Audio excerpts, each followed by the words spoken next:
Isang ulan dito sa Vancouver.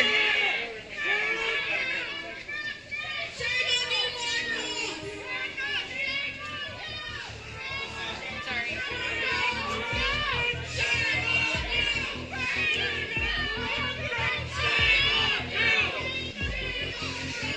Ang gidigit naman nakikilos protesta, hindi raw welcome si Pangulong Marcos dito sa Vancouver, Canada. Magandang hapon mga kasama at magandang umaga dyan sa Pilipinas. Nandito tayo ngayon sa isang sikat na Filipino fast food chain sa Vancouver, Canada. Dahil nandito ngayon sa loob si Pangulong Ferdinand Marcos Jr. para makisalamuha sa mga Filipino crews na nagtatrabaho dito, pati na sa Filipino community. At kasabay nga nito, sinalubong si Pangulong Marcos habang nandito siya sa sikat na fast food chain. Sinalubong siya ng kilos protesta dito sa Vancouver, Canada. We are still waiting for accountability for the flood control corruption. The corruption that you referenced in your State of the Nation address last year. But still, today, no big fish have been held accountable.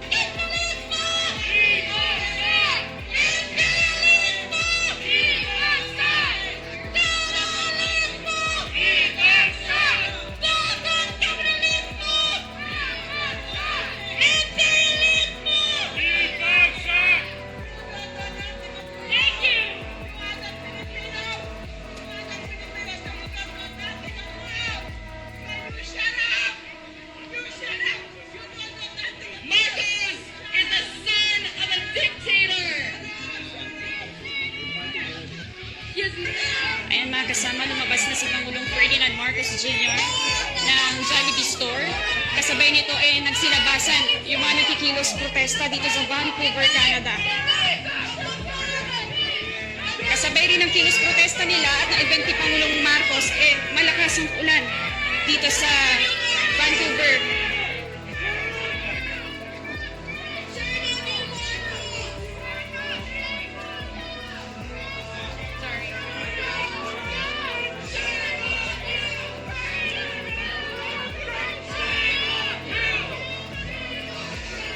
Ang gidigit naman nakikilos protesta, hindi raw welcome si Pangulong Marcos dito sa Vancouver, Canada. At pinapanawagan nila na mabigyan ng hustisya yung nangyayaring korupsyon sa Pilipinas.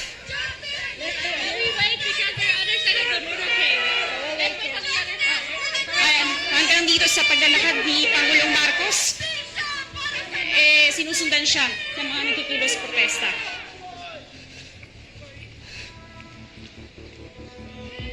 So ayan, hinarangan na ng mga police authorities ng Canada yung mga nagkikilos protesta dito. At yan muna ang pinakahuling update mula dito sa Vancouver, BC, Canada. Radio Mansional Salazar, Tatak, RMN. Hello! Hi mga palangga, how are you? I hope maliwanag tayo. It's 1 a.m. here.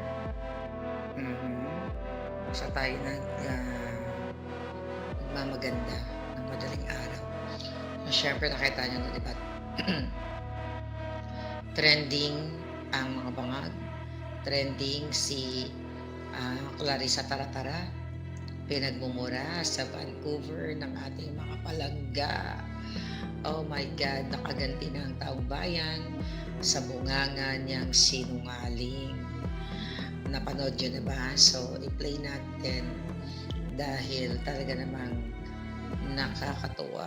Alright. So, kanina nag-cover tayo kaso lang lumayas na ako ng bonggang-bongga. Kaya, ayun, na-miss ko. Pero, nakapag-relax-relax ng konti. Nakapag-jacuzzi. At ngayon, tuwang-tuwa ako. Napagod ako, pero it's okay. Sorry for my voice. Hindi ako makasigaw. Dahil meron tayong roommate today. Alright. So, ngayon, kanina, nag-cover tayo. Then, napanood nyo na ba na pinagmumura siya sa Canada? Pakinggan muna natin.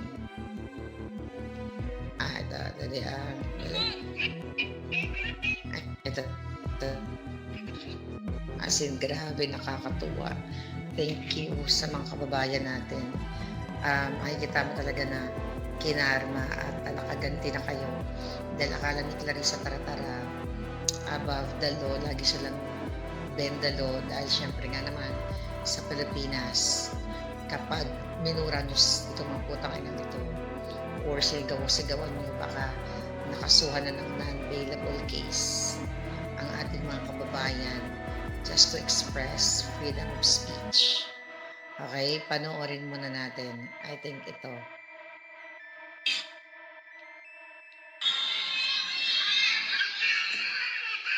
Hindi ito, hindi ito. Hindi ito. Dali lang. I think this one. Nagsumbong siya sa police. Teka, wait. Where is that? Nagsumbong sa police ang lola mo. Ito.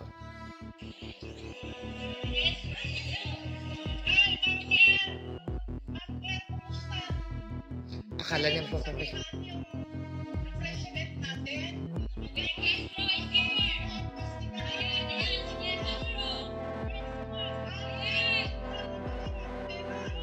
Very good.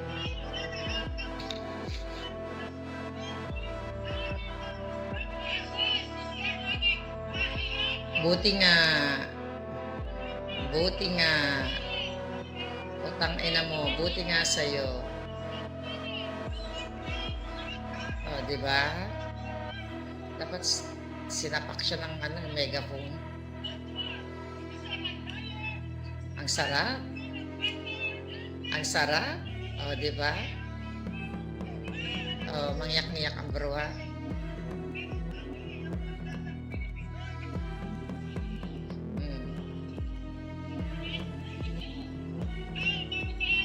Okay. Nagsumbong siya sa police. After niyan, nagsumbong siya. Okay. I think this one.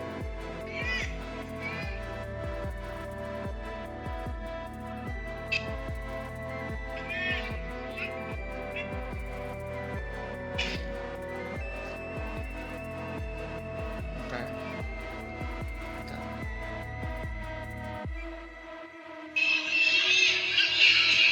Grabe yan, no?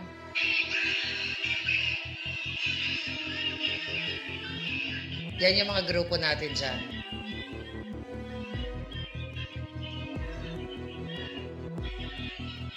Grabe, inulan sila.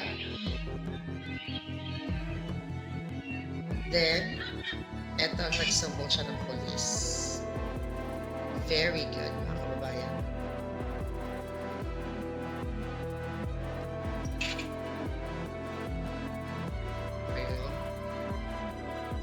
Nagsumbong siya. Sinundan siya eh.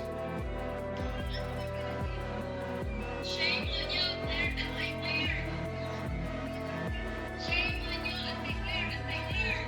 Nagsumbong sa police. What a crybaby.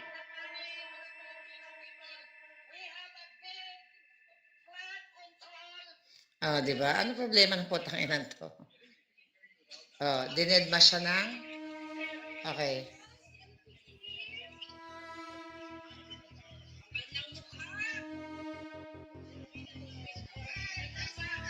Ang kapal ng putang ina, di ba? Oh. Ano gusto niya? Hulihin yung mga ralista?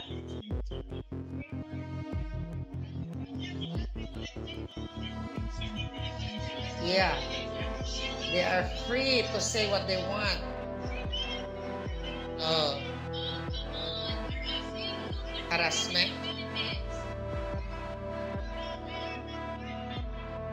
Ang kapal ng mukha, di ba? Ay, mumurahin siya.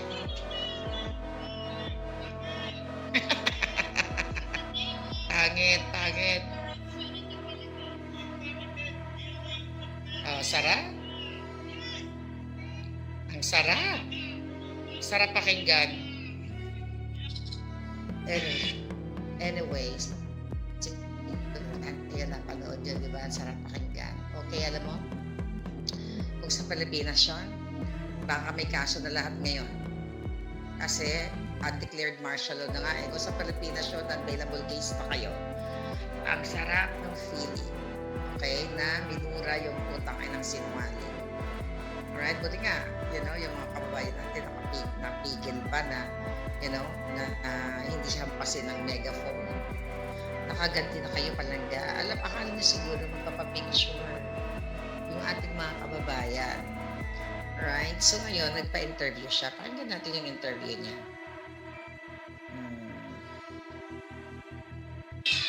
Meron pa actually na minura-mura siya talaga ng bonggang-bongga. I think this is the one. Okay. Ay, ito. Ito pala yung maganda. Palitin nga natin kasi masarap eh.